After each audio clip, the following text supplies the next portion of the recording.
Mateus, capítulo de número 14, versículos 22 em diante. Logo em seguida, Jesus insistiu com os discípulos para que entrassem no barco e fosse adiante dele, para o outro lado, enquanto ele despedia a multidão. Tendo despedido a multidão, subiu sozinho ao monte para orar. Ao anoitecer, ele estava ali sozinho, mas o barco já estava a considerável distância da terra, fustigado pelas ondas, porque o vento soprava contra ele. Alta madrugada, Jesus dirigiu-se a eles, andando sobre o mar. Quando viram andando sobre o mar, ficaram aterrorizados e disseram: é um fantasma! E gritaram de medo. Mas Jesus imediatamente lhes disse: coragem, sou eu, não tenham medo. Senhor, disse Pedro, se és tu, manda-me ir ao teu encontro por sobre as águas. Venha, respondeu ele. Então Pedro saiu do barco, andou sobre as águas e foi na direção de Jesus. Mas quando reparou no vento, ficou com medo e, começando a afundar, gritou: Senhor, salva-me. Imediatamente Jesus estendeu a mão e o segurou e disse: homem de pequena fé, por que você duvidou? Quando entraram no barco, o vento cessou.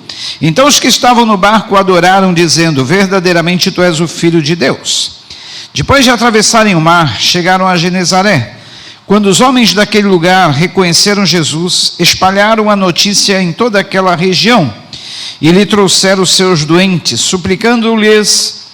suplicavam-lhe que apenas pudessem tocar na borda do seu manto, e todos os que nele tocaram foram curados. Amém?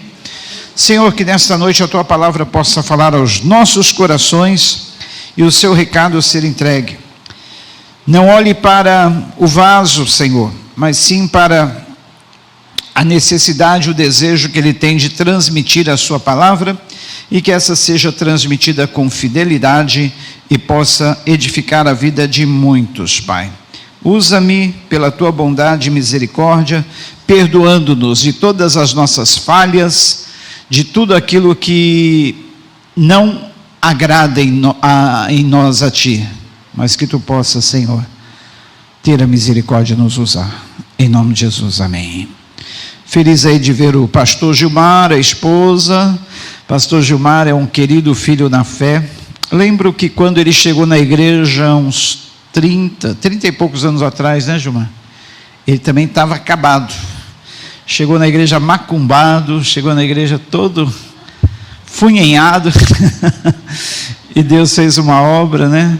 E hoje ele é um pastor. É um dos muitos, incontáveis, já perdi a conta de quantos filhos na fé aqui nessa cidade eu tenho que já são pastores, estão espalhados por aí. Eu perdi a conta, sinceramente. Outro dia eu fui tentar contar, falei, não tem condições, já perdi a conta. A obra sendo feita. Queridos, tem uma pesquisa muito interessante aqui, que eu estava lendo. É uma pesquisa feita por uma revista americana, The Status of Pastors, traduzindo o estado dos pastores. Essa revista, traduzida para o português, mostrou uma pesquisa feita dizendo que 56% dos líderes religiosos sofrem com depressão. 56% de todos os líderes religiosos sofrem com depressão. 65% se sentem isolados e solitários. Além disso, 1 em cada 3 pastores correm risco de esgotamento. Ainda que apenas 24% de todos os líderes afirmam não conhecer nenhum colega afetado por burnout. 3 em cada 4 dizem que sabem que pelo menos um colega cujo ministério terminou devido a esgotamento, e esse número chega a 76%. Burnout, é assim que fala, pastora Sandra? Burnout, na psicologia, é um esgotamento causado devido à profissão, é isso? Um esgotamento, que é não só físico, emocional, mental. Então, chegou-se à conclusão que 76% dos pastores sofrem com esse burnout. Dos pastores que sofrem com problemas relacionados à saúde mental, 51% lideram igrejas com menos de 100 fiéis, assim como a nossa. E 56% servem entre 100 e 250 pessoas.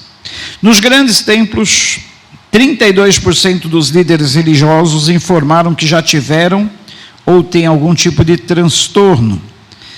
E em relação à forma de se verem na sociedade, 65% se dizem solitários e isolados.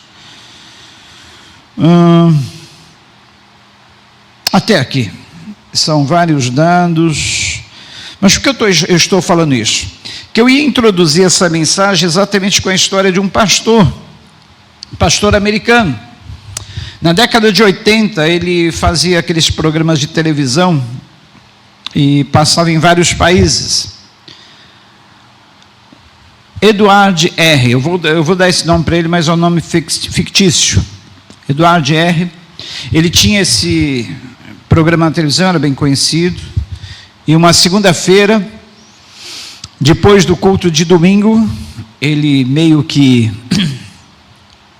arrasado, cansado, desanimado, ele pega a esposa e seus 2 filhos para passear de carro por alguma estrada. Sabe quando a pessoa sai dirigindo assim, sem um destino certo? Somente para espairecer, esfriar a cabeça.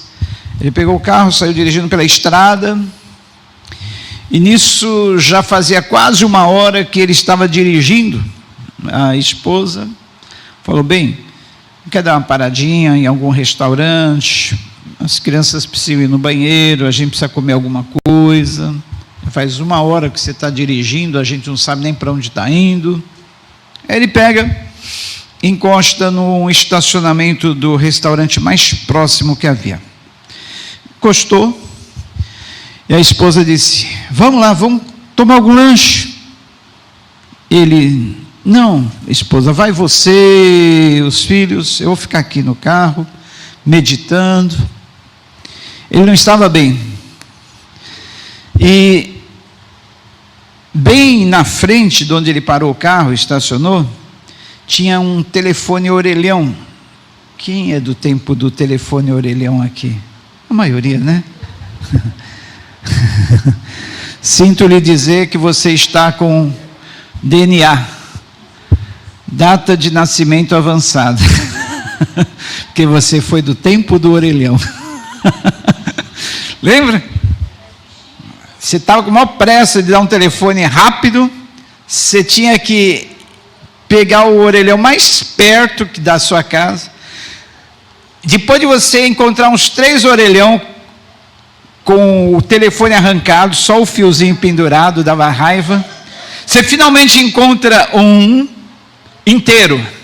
Aí você ia pegar todo feliz para ligar, o telefone cheio de cocô. Eles passavam cocô. Lembra disso? Aí largava aquela, aí sem outro.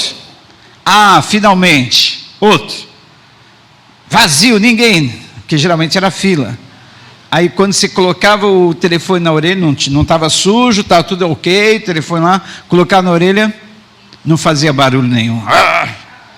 Aí ia procurar outra, finalmente encontrava.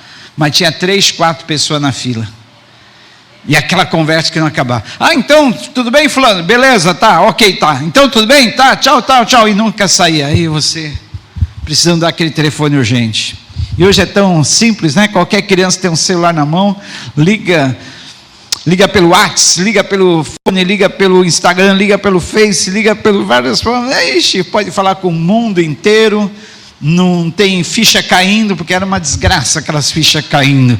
Você falava 1 minuto, pleque, 1 minuto, pleque, 1 minuto, pleque. Quando você ia ver, não tinha mais ficha no bolso. Vou falar rapidinho porque as fichas estão acabando.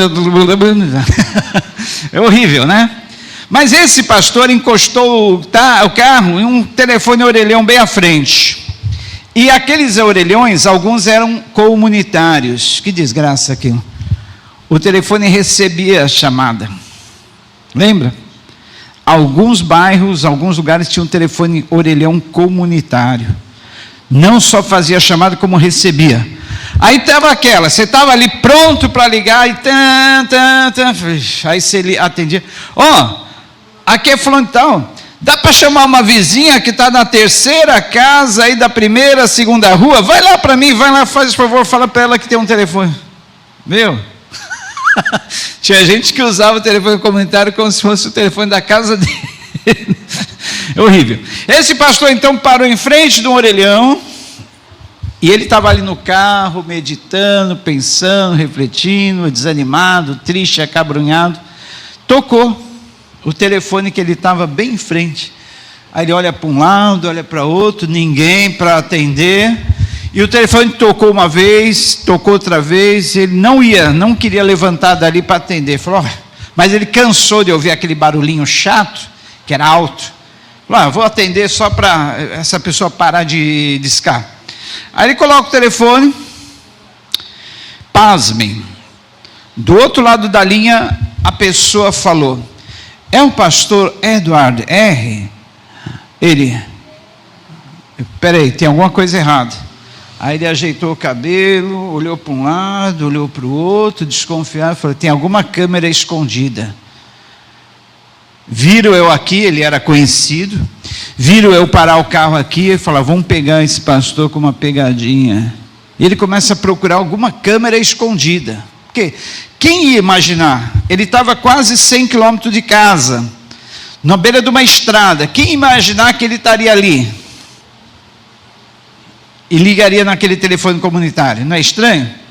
Ele falou, só pode ser uma pegadinha. Não viu ninguém de um lado e do outro. Falou, senhora, era uma mulher que estava ligando, me desculpa, mas hoje eu não estou legal, hoje eu não estou para brincadeira, se você está querendo me pegar alguma peça, desculpa, ligou para a pessoa errada, eu vou desligar. A outra pessoa disse, não, por favor, pastor, por favor. Sabia que ele era pastor. Pastor Edward, não desliga, por favor, eu vou te contar. Mas, senhora, explica uma coisa para mim. Você sabia que eu estou a 100 quilômetros de casa, na beira de uma estrada, num telefone comunitário, ninguém sabe que eu estou aqui, só minha família. E como é que a senhora descobriu que eu estou aqui? Pastor, eu vou te explicar. Eu estou passando por um problema tão grande, mas tão grande, que eu, desesperada, dobrei o joelho na beira da minha cama, supliquei a Deus, Senhor, se tu ainda fala, usa alguém para falar comigo nesta manhã, que eu estou desesperado, eu preciso de uma resposta para esse problema.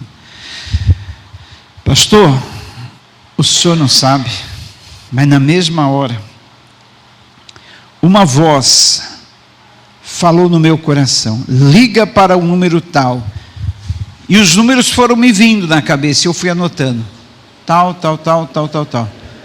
liga para esse número agora, porque o pastor Edward vai te atender. E quando eu liguei para esse número, pastor, o senhor atendeu.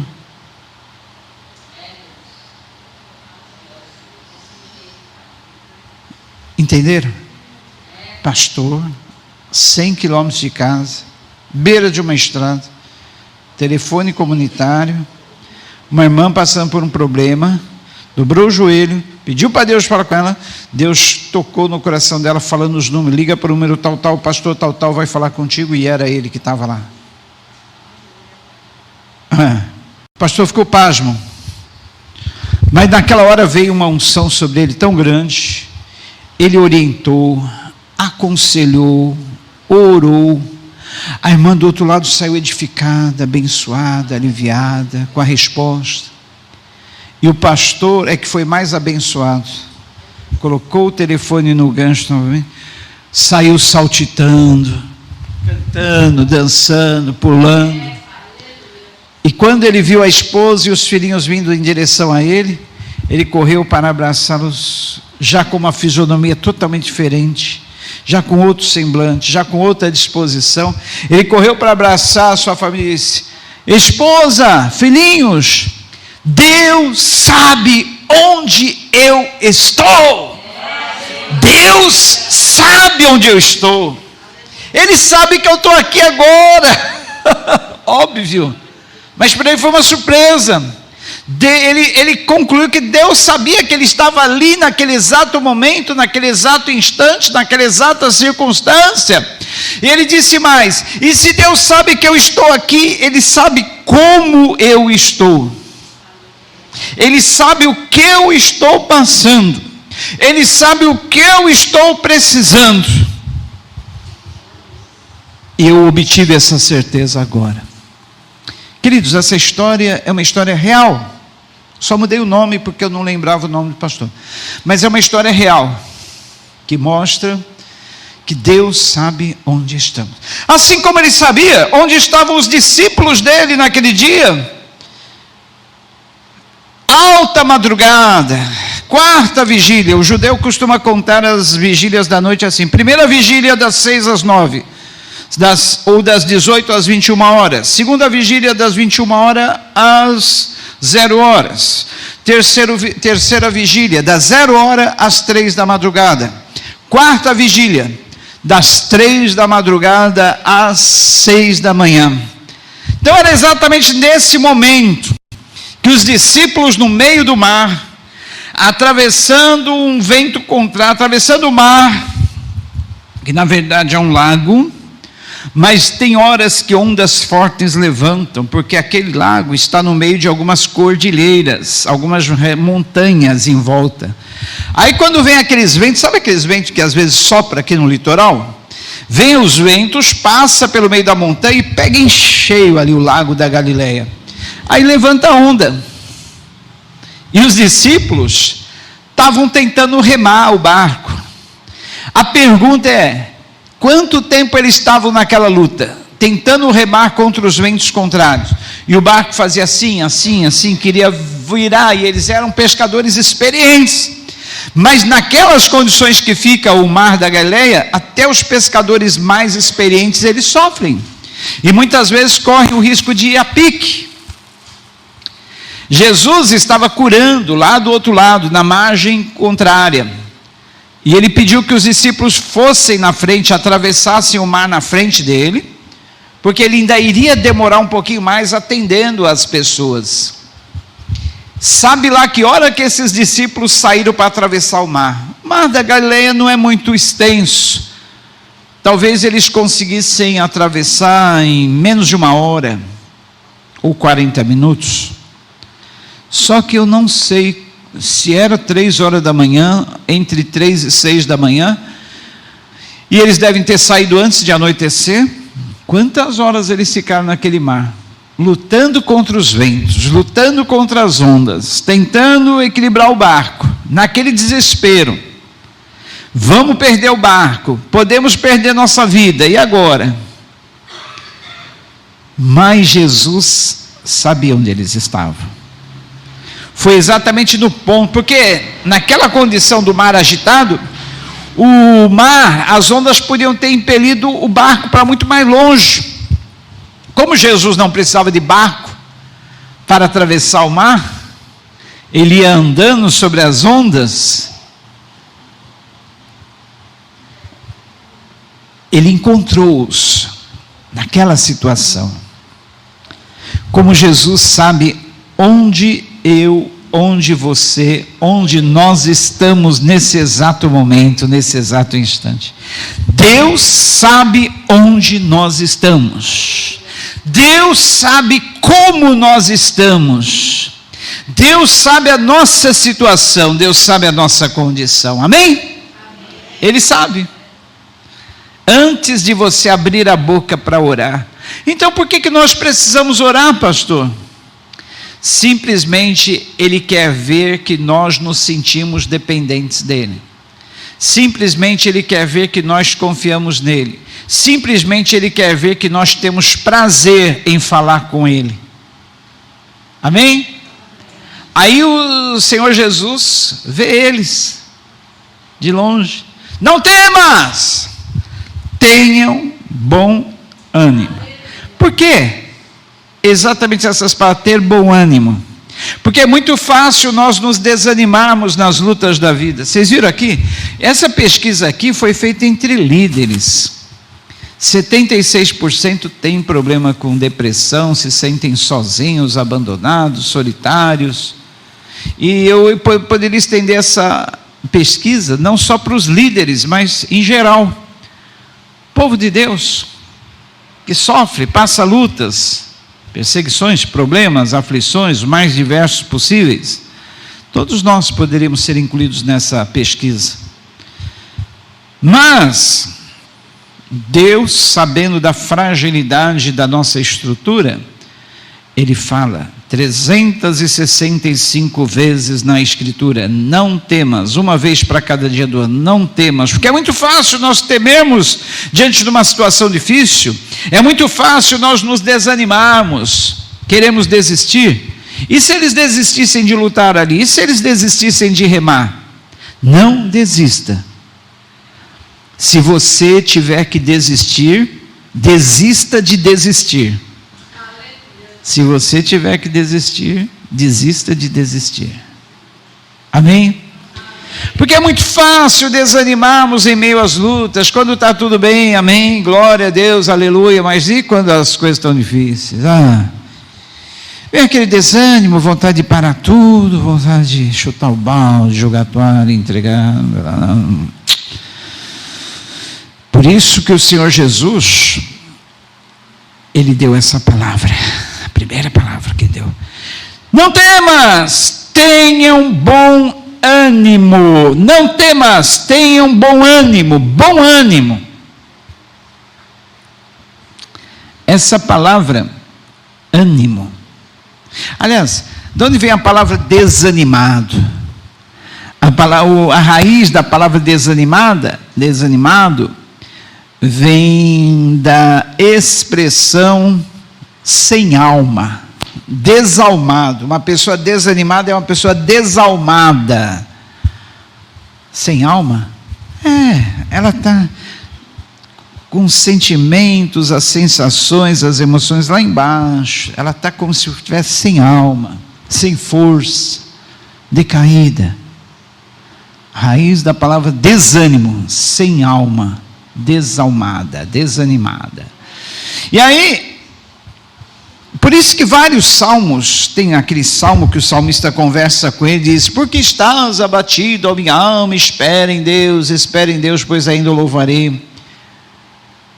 Anima-te, fortalece o teu coração, tenha ânimo, anima-te, fortaleça-te teu coração.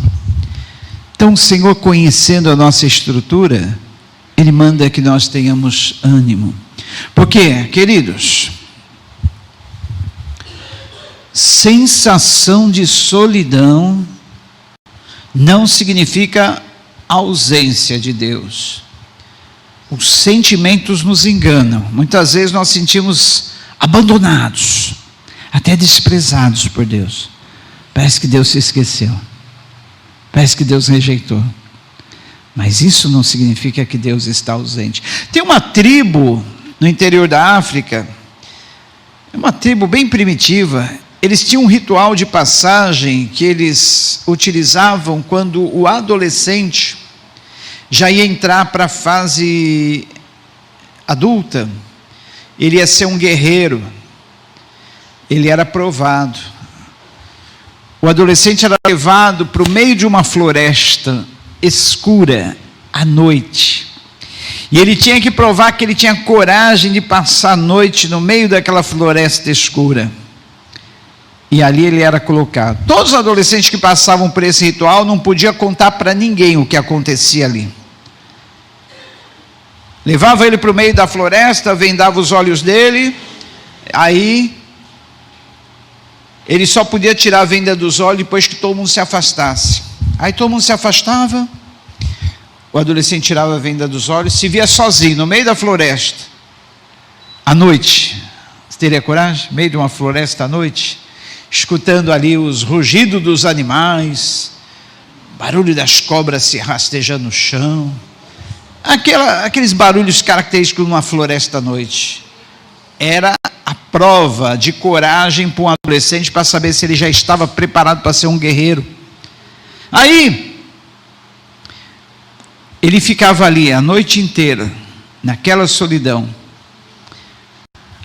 Aí, amanhecendo o dia, ele não via a hora de chegar o dia amanhecer, o dia clarear. Quando o dia amanhecia, tudo se tornava claro. A primeira pessoa que ele via, não muito distante dali, era o pai. O pai ficava a noite inteira ali perto dele, pronto para defendê-lo diante do menor perigo. Se precisasse, ele estaria pronto, porque nenhum pai deixava o filho sozinho no meio daquela floresta. O filho, o adolescente, pensava que estava sozinho, mas o pai sempre estava por perto, protegendo. E assim é Deus conosco.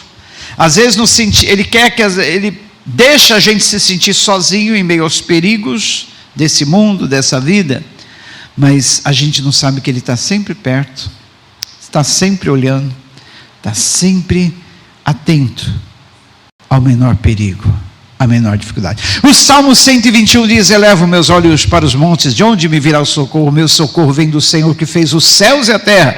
Ele não deixará vacilar o teu pé. Aquele que te guarda não tosquenejará nem dormitará. O guarda de Israel. O Senhor é o teu protetor, à tua direita, a sua sombra à tua esquerda. De dia o sol não te molestará, à noite a lua não te atormentará.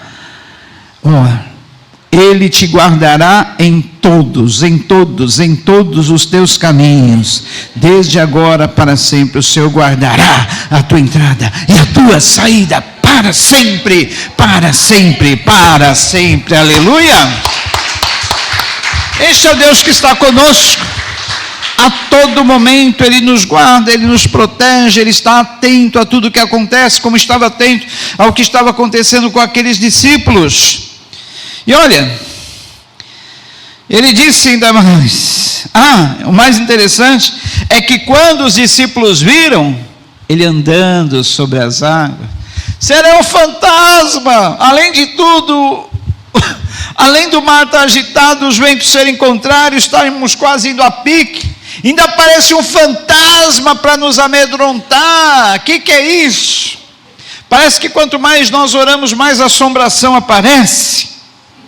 Eles gritaram de medo, mas aí Jesus imediatamente lhes disse: coragem, sou eu, não temas. Pedro ainda duvidou, mesmo ouvindo a voz do Senhor. Quantas vezes nós ouvimos a voz do Senhor e ainda duvidamos, ainda temos medo? Quantas vezes nós vemos o Senhor e ainda duvidamos, temos medo? Medo no meio de uma enfermidade, medo no meio de uma aflição, medo no meio de um problema, medo no meio de uma ameaça, medo em meio de uma situação contrária, medo em meio a tantas coisas que acontecem nesse mundo. Aí o Senhor ele disse: Senhor, disse Pedro, se és tu, manda-me ir ao teu encontro por sobre as águas. Olha, ele precisava de uma prova para saber se era Jesus mesmo. Falou: faz com que eu vá até aí andando sobre as águas. Olha que dura prova ele pediu. Aí o Senhor Jesus respondeu: venha. Então Pedro saiu do barco. Pedro merece aí uma menção de elogio, porque ele teve coragem de sair do barco, com as ondas agitadas, o vento contrário, e meter o pé na água. Você teria coragem? Eu não sei quantos metros de profundidade ali, escuro, onda, porque você se lançar num mar de dia, mar calmo é uma coisa, mas à noite, com todo aquele vento, escuridão, agitação, se lançar no meio das águas, até o pescador mais experiente corre o risco de se afogar. E ele meteu o pé na água: já que tu está mandando eu ir aí, eu vou. E ele foi, ele andou sobre as águas. Então, gente, não é qualquer um que tem essa fé. A gente fala muitas vezes mal de Pedro. Pedro foi isso, Pedro negou Jesus, Pedro puxou a espada, Pedro fez isso, mas ele andou sobre as águas, ele andou. E aí, mas ele reparou na força do vento, aí começou a ficar com medo e começou a afundar. A gente, quando começa a afundar, fica com medo, né? Quando a gente começa a afundar na saúde, nas nossas forças, nas nossas finanças, no casamento, a gente fica com medo. No trabalho, no emprego, nos negócios, a gente fica com medo quando começa a afundar. A gente começa a reparar a força das ondas, a força dos ventos. e deixamos de olhar para Jesus. Se Pedro tivesse mantido o foco em Jesus, ele não teria ficado com medo, ele continuaria andando, ele continuaria ali em pé. Mas ele tirou o foco de Jesus para olhar para os ventos, olhar para as ondas.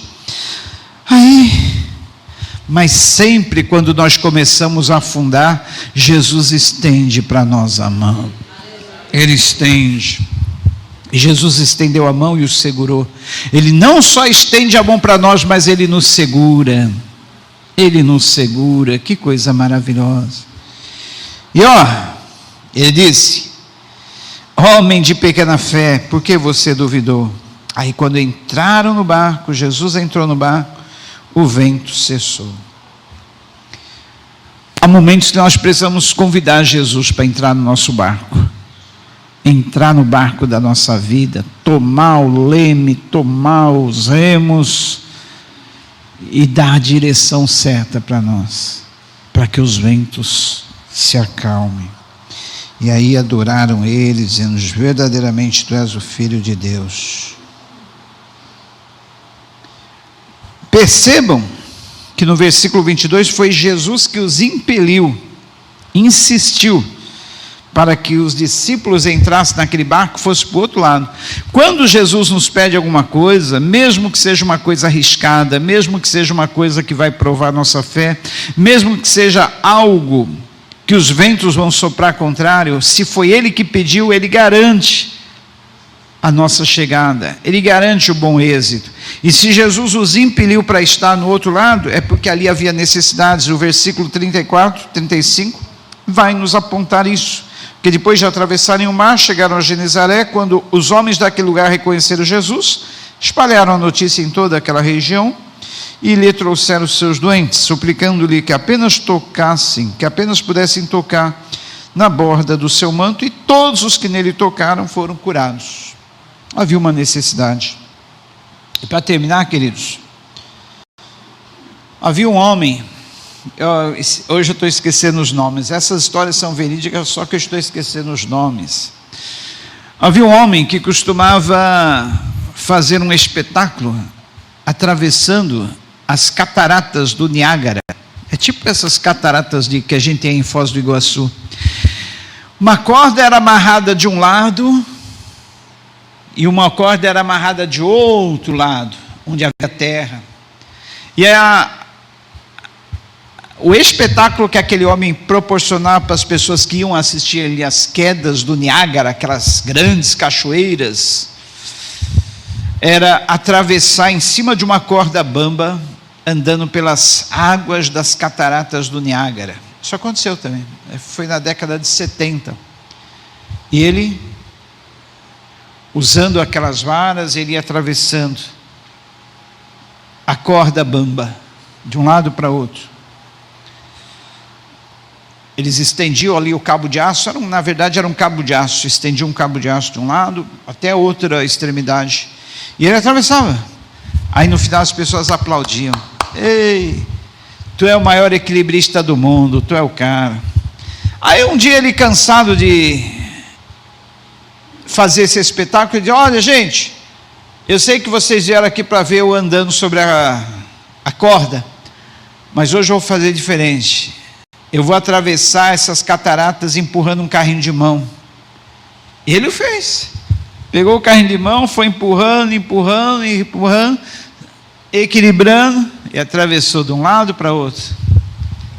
E voltou. Falou: gente, vocês gostaram do espetáculo? Maravilha, tu é o cara, tu é bom, tu é o melhor equilibrista do mundo. Pois bem, mas hoje ainda vou fazer o último desafio. Eu quero um voluntário entre vocês aí na plateia, para subir nesse carrinho de mão enquanto eu atravesso essa corda de um lado para outro. Quantos levantaram a mão dizendo: eu vou, eu confio, eu acredito? Nenhum. Eu também não iria? Sou bobo. Aí ele ficou decepcionado: mas vocês não acreditam em mim?